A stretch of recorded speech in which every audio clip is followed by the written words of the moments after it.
Mood खराब असताना आपल्या मेंदूमध्ये नकारात्मक भावना आणि विचार अधिक सक्रिय होतात.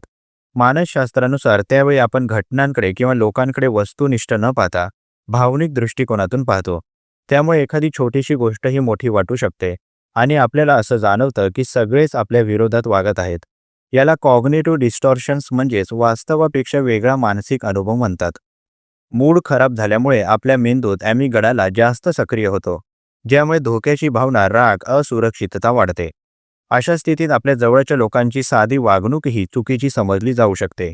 त्यामुळे मूड खराब असताना त्वरित निर्णय न घेणे, स्वतःला थोडा वेळ देणे, शांत श्वसन तंत्र वापरणे किंवा आपल्याला आनंद देणाऱ्या लहान कृती करणे उपयोगी ठरते.